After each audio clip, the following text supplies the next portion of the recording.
the ship with Fenrir and Skull. Uncle Alex, Arvid, and Dad are going to help the people in the port. I shouted. Running from the ship, I see several soldiers fighting in the streets. I run to where there are more monsters and start cutting them. I cut the head of some, the legs, arms, and eyes. After my armor is filled with blue blood, I ask the Atlas to analyze who is sending orders to the fishmen. Analyzing. Analyze completed. They are receiving orders from the Tontadus who are also attacking the port. To disperse the fishmen you will have to kill the 3 Tontadus. How will I kill them? I'm not strong enough, I said in despair. Host, better do it fast. I foresee another horde of 1,000 fishmen arriving in 15 minutes. I have to do it, my family is at risk, even if I die, I'll make it. Running towards the Tontadu, I fire towards the tornado's head. He turns to me and shows a devilish grin with his teeth. Damn it! He puts his hand in front of the spear destroys his hand but does no more than that. I don't realize that behind me comes another one and punches me in my back, which sends me flying through 2 wooden houses. I am at the bottom of the ground and see the 3 dizzy ones approaching me. I don't feel my body, but I see that my legs are broken and my arms are probably broken too. The Tontadus ones look at me with disdain and start smiling devilishly. They start kicking me with their huge feet. I don't feel anything in my body anymore. Is this how I'm going to die? Atlas is listening to me. Yes, host. Am I going to die? Probably, host. After the Tontadus kill you, they will kill your family and friends. They will kill and eat them. Why are you saying this, Atlas? I spoke in anger. This is the truth, host. Stop, please, I said. Will you let them die? What can I do? I'm probably dead. Host, you've never explored your bloodline. Your bloodline is the most powerful thing in your body. What do I do? Tell me please, let me save my family, I said in tears. Fight and kill those who did this to you, fight and build a place where your family is safe, and fight and destroy everything that threatens you and your family. Fight, host. What doesn't kill you, makes you a stronger host. Out of the Omniverse. It looks like that boy is activating a new lineage, and a powerful one at that. Let me see what abilities he will gain. Dash dash. Dash dash. Dash dash. This is very powerful. // POV, Balin. I will fight, I will protect them. Congratulations, host, you have activated your new lineage. Where am I, Atlas? Why did I grow up? Why is my hair now white? I asked doubtfully. You've activated your new lineage, host, stay calm. You're in soul space, because of your lineage your soul space is now white. You have activated the primordial lineage of the Elf King. Wow, what's in it for me? I asked. Lineage control, with it you can give multiverse elven lineages, but never use it too much or it will affect you. The animals are more docile and friendly. Your lifespan increased by millions of years. And you have advanced in core. Atlas, show me my statuses, I spoke excitedly. Name, Balin. Age, 16. Lineage, Primordial Elf King lineage. Core stage, Dark Orange. Height, 1.90. Strength, 10 equals 2,635 kilograms. Speed, 10 equals 98,5 km/h. Resistance, 10. Mana, 90. Spells, Lance Earth LVL 3, Lance Water LVL 2, Lance Fire LVL 2, Lance Wind LVL 3, Lance Ice LVL 1, Mana Shield LVL 2, Mana Pulse LVL 3. Passive spells, Telekinesis LVL 3. Lineage control, Elemental control. Contracts, Fenrir, Dire Wolf, Munin, Raven. General, after your new bloodline, you gained lineage control, your stats that used to be only 3 points are now 10 points. You also grew 9 centimeters, your hair became white and your eyes became golden. You gained elemental control of everything within 5 meters, spending only 1 MP of mana per second. Before, your telekinesis was only 90 kilograms, but now it's 150 kilograms. To calculate your strength, take the strength that a man can carry at most, which is 263.5 kilograms. And times 10, which is how many points you have, equals 2635 kilograms. To calculate your speed, a normal human can run at 9.85 kilometers per hour, so we do times 10, which is your speed, equals 98.5 kilometers per hour. Thanks, an Atlas, that helped a lot. Let's go, Atlas, we have some monsters to kill. Chapter 26, Overpowered. POV, Arthur. What is this? Looking at the hole where my son was, I see a ray of golden light that goes up to the sky. The people who were fighting before stopped and looked in the direction, believing it is something divine, but I know that is my son. Inside that golden light, I see a man with black armor and white hair. He doesn't look like my son, but I know it's him. POV, Balin. Waking up, I see myself in a cluster of golden light surrounding me. I feel more powerful, but I know that the Tontadoos are very strong. Looking down, I see myself floating. Now I seem to be able to fly using telekinesis, even though it is difficult.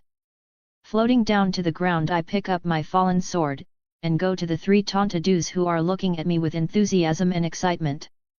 The 3 run towards me, and when they are about to touch me, I jump, using mana on my legs and telekinesis. I go like a cannonball to the one in the middle, cut one of his eyes, and conjure a wind lance in his other eye, destroying both eyes. I advance to the one on the left with the same tactic I used, going like a cannonball, and he puts his hand in front of him to try to stop me, but it is cut off without mercy, stopping on top of his gooey head. The last one looks at me with fear and resentment. He goes as fast as possible to catch his fallen partner without eyes, but abandons him and goes to the sea. I run and thrust myself with mana and telekinesis in his direction. I play several types of elemental spears but cannot stop him. I go towards the fallen and eyeless Tontadoo, get close to him, and mercilessly cut his brain and head. Looking at the port situation, I see that the soldiers are managing to kill the fishmen more easily. Arriving there, I see my father looking at me with happiness and relief. "Son, is that you?" "Of course, it's me, Dad." He hugs me and says, "You have changed, your hair is now white, and your eyes are golden. What happened?"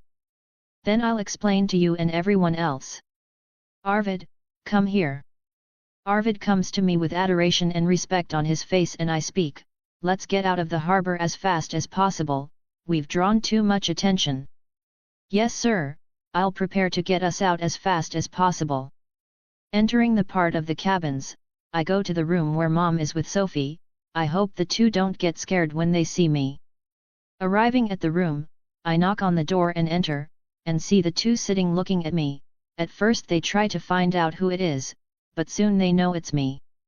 "Daddy," I see Sophie running excitedly towards me. She jumps into my arms and starts talking. "What took you so long? Why do you have white hair, Daddy? Why are your eyes golden?" she asked. "I was fighting monsters, because of that I got stronger, and that's why my hair and eyes became like this. So if I fight monsters I'll become like Dad," she said with stars in her eyes. "It's not like that," I said, laughing. "Son, did you manage to expel those monsters?" asked a tired mommy. "Of course, Mom, don't worry, you can rest now." I help Mom go to bed and soon she sleeps. Arriving on the deck of the ship with Sophie, I see that the ship is leaving, and looking back I see thousands of people kneeling looking at me with adoration. "Let's go, Arvid." After a few minutes, we leave the port of Sharp Point and I ask everyone except Mom, who is sleeping in her room, to gather around so we can talk. "People, as you have seen, no one is safe in this world. You have seen what these monsters have done, killed children and whole families without mercy, so I want to create a place where people feel safe."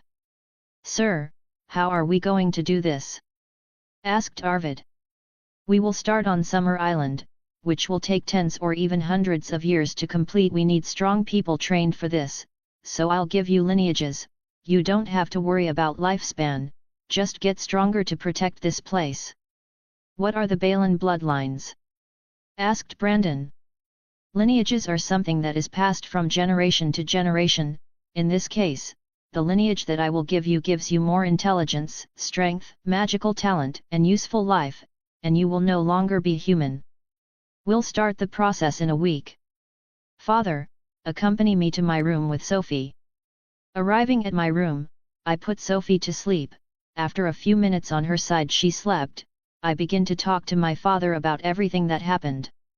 Dad, I will give lineage with mine to you, Mom, Sophie, and the baby.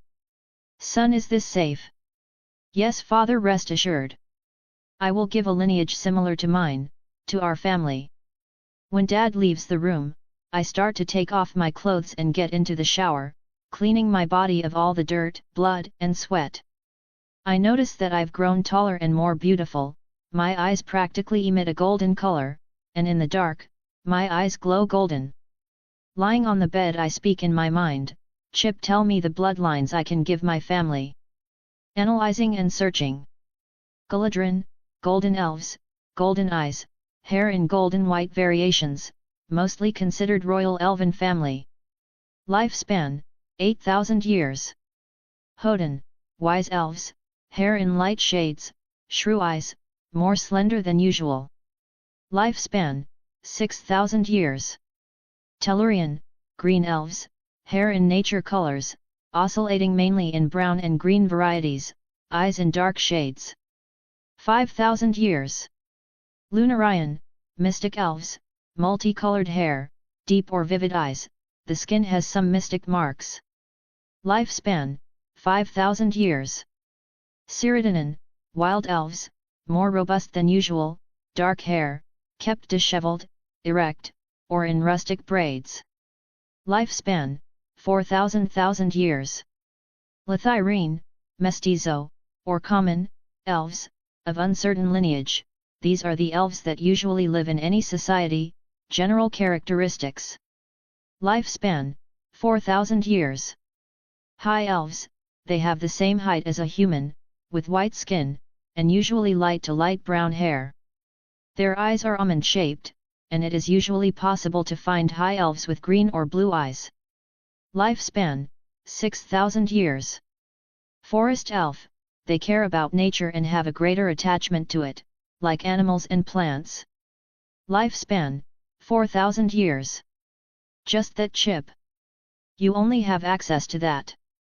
After this tiring day, I lay in bed, hugged Sophie, and fell asleep. 12 hours later. Waking up in the morning, I realize I missed lunch. I get ready and get dressed to go on deck. Arriving on deck, I see Sophie slamming the wooden spear into Dad. Looks like they ate without me. Sure, you just sleep, said Sophie, laughing. After eating and seeing Sophie playing, I go to the hold of the ship and start cultivating. I see that it will take a few years for me to break stage again. I need to find a way to get stronger, like more runes and potions. Chapter 27, Lys. POV, Balin. Is everything ready, Atlas? Yes, host. The lineage transfer is finally starting. In front of me is Uncle Alex. I have my hand on his forehead and a golden halo is surrounding us. I have given the elven lineage of the high elves. They are the same height as a human, with white skin, and usually light to light brown hair.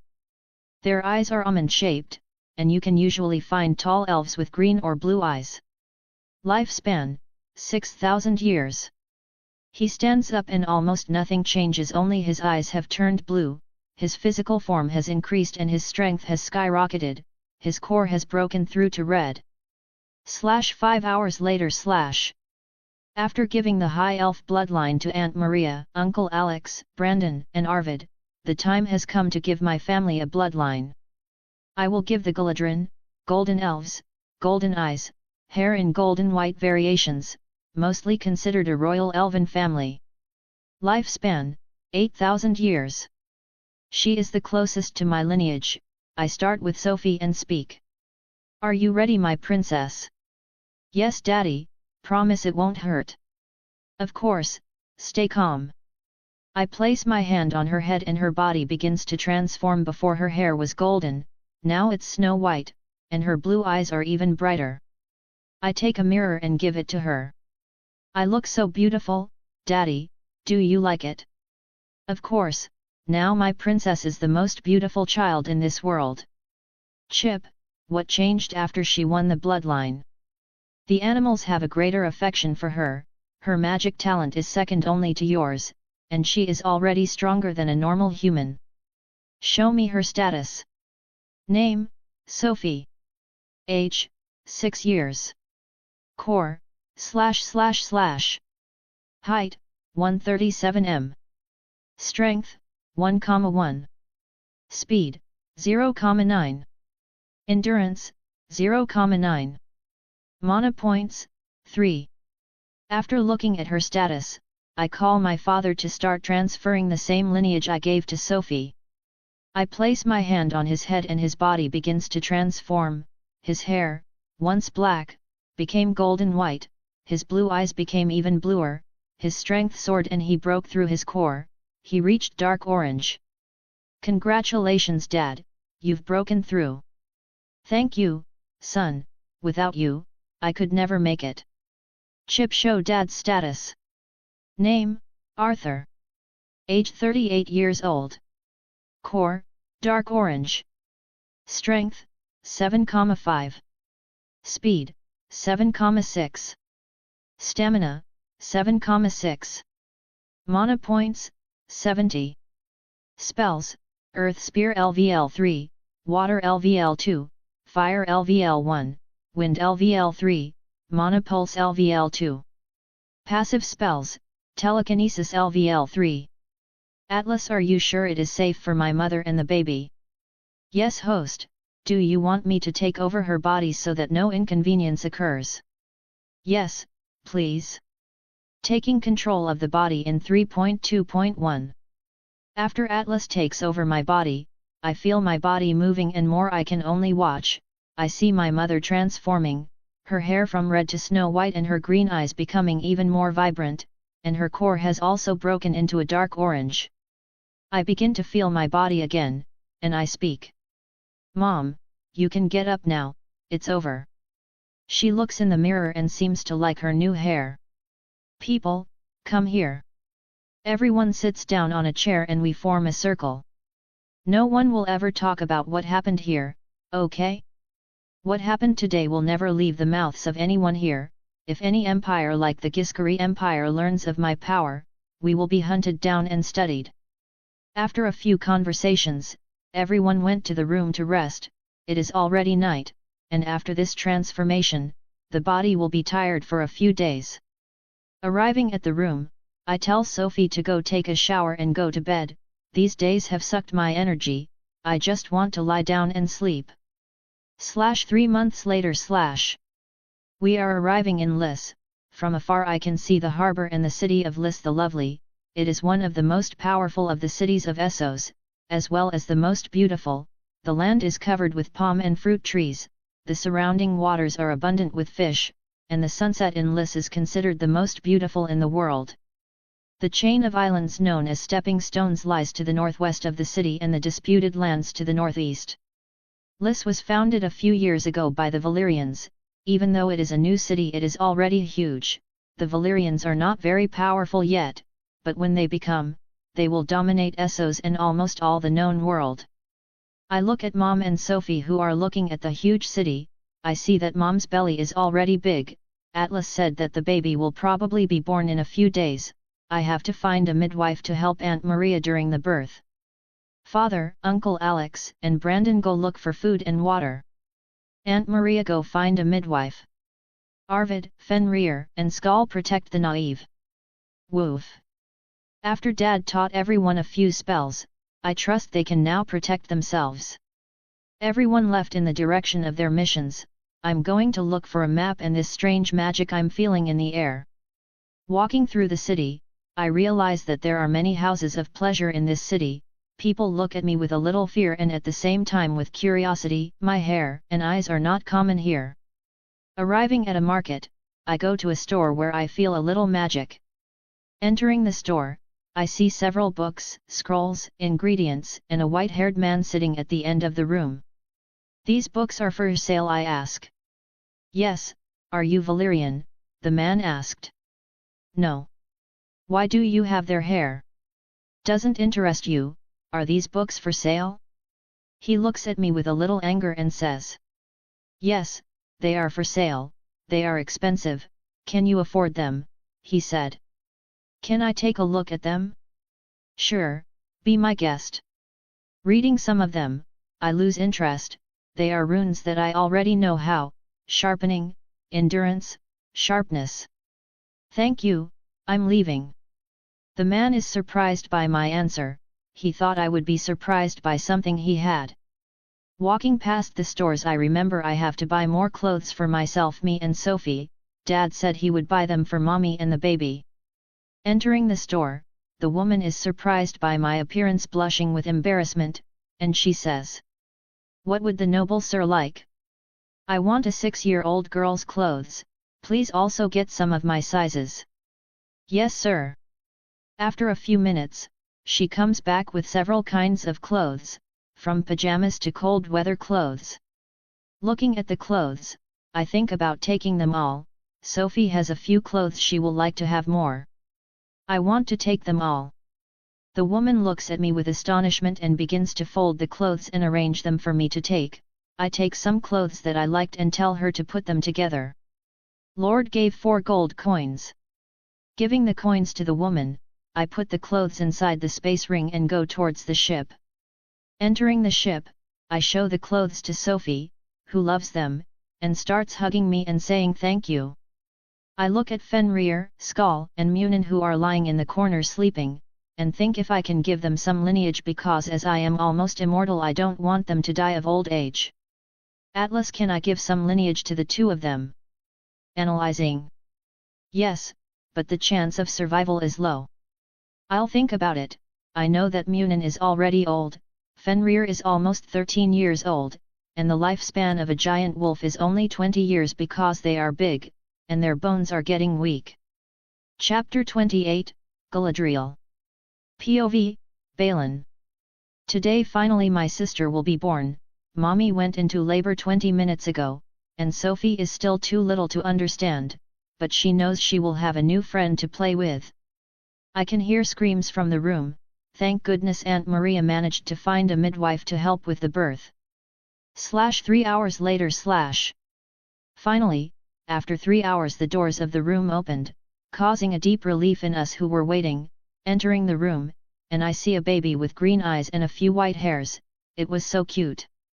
I look at my mother, who is covered in sweat, she looks like she will faint at any moment. I look at my father and ask. Is it a girl's or a boy's father? It's a girl, he said happily. No offense, son. Dad, don't you think it's better to let her sleep? He looks at her and says, it's better anyway. Leaving the room with Sophie and Aunt Maria, we leave Mom and Dad alone with the baby, and let them rest. Aunt Maria, go rest, the birth was long. Yes, I'll take a bath and sleep, she said tiredly. Arriving at the deck where Arvid, Uncle Alex, and Brandon are. It's a girl, guys. You can go rest, it's already night. Let's drink a little and go.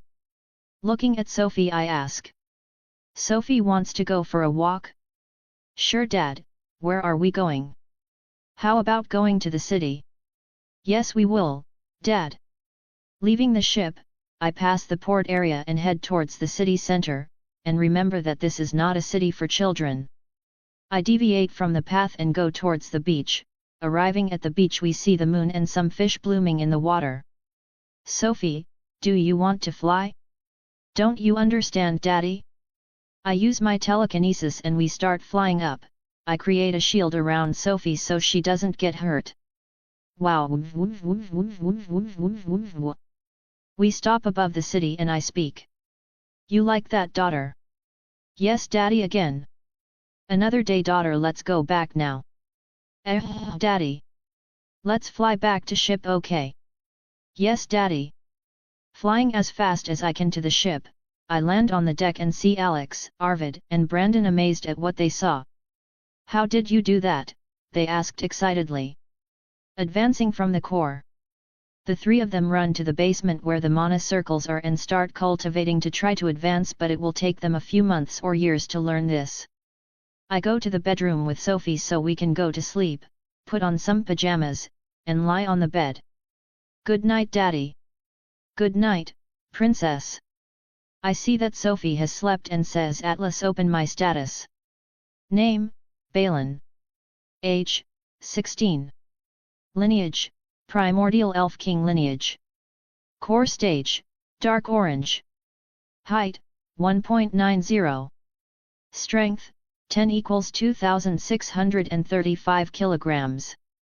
Speed, 10 equals 98,5 km/h. Resistance, 10. Mana, 10/90.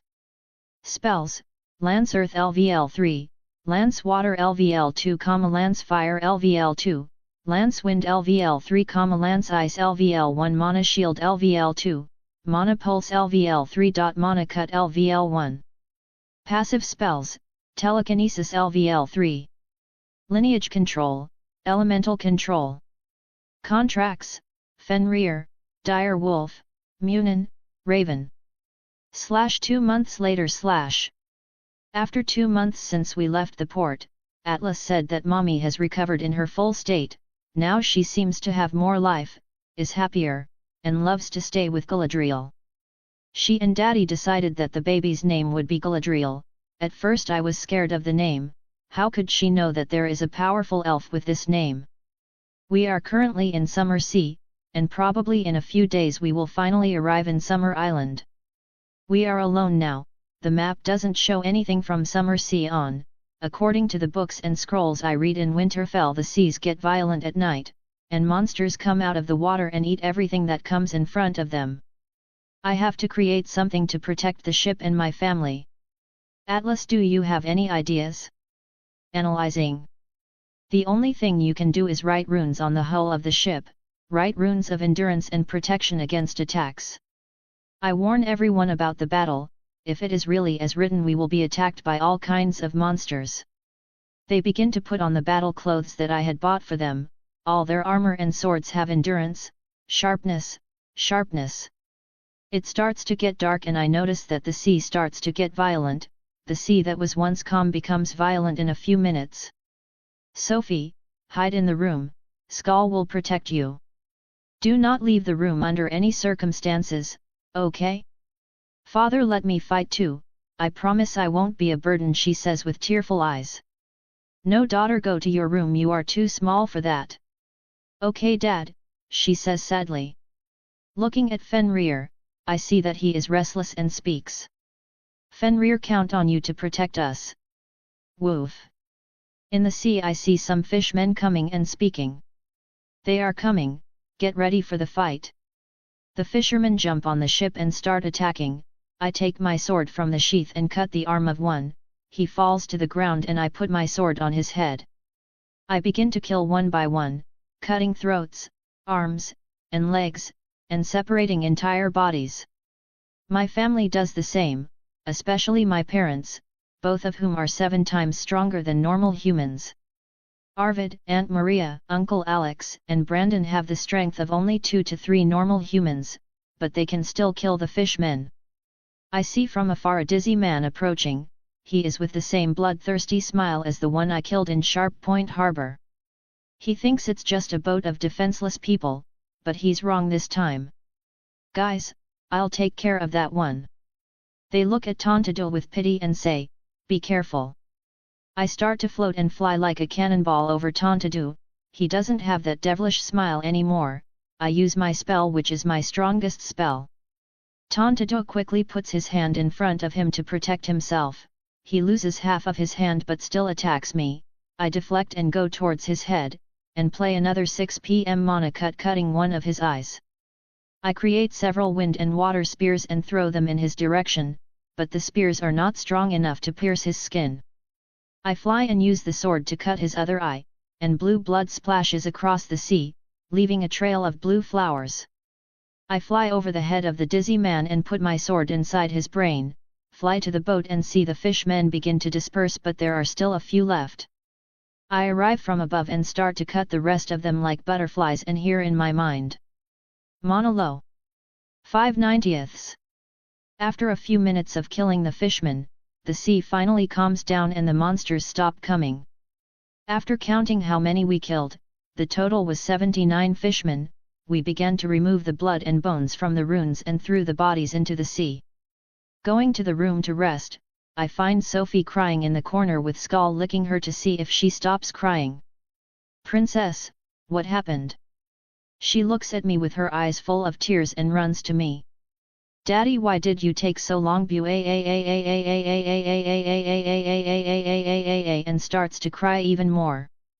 "I was killing monsters, princess. Now everything is fine, I'm here now.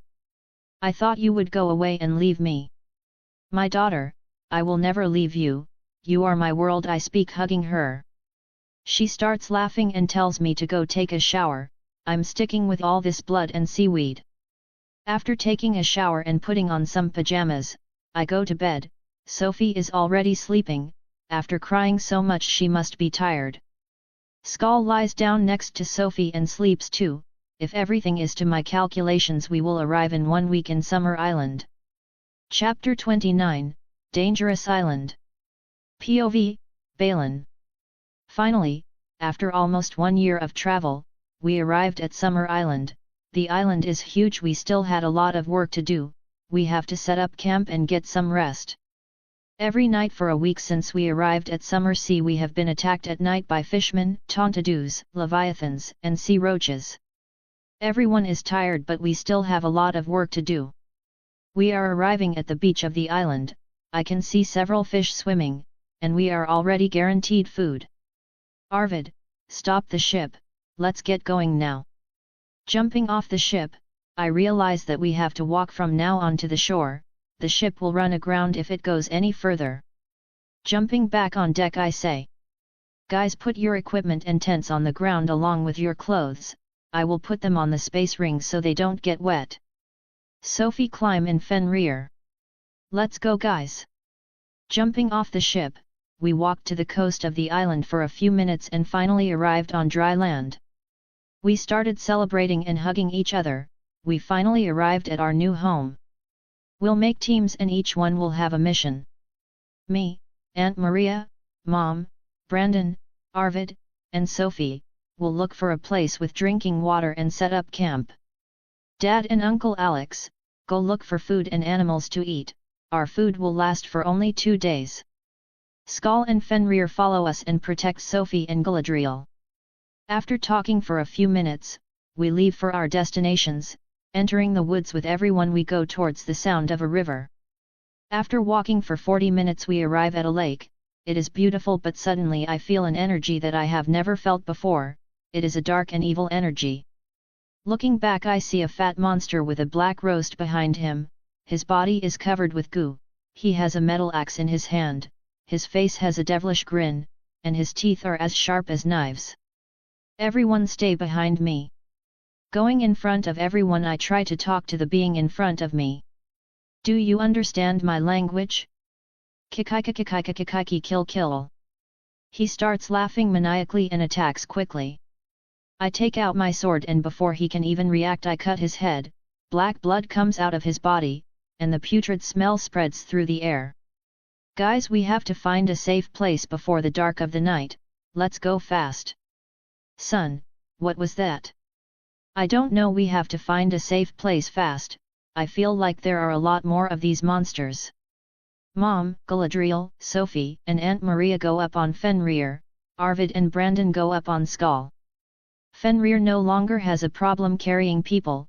Fenrir is 4 meters tall, and after I put magic into his body several times, he got bigger and more resilient. Skull is 10 feet tall. I did the same thing I did with Fenrir. I gave him magic every time I could.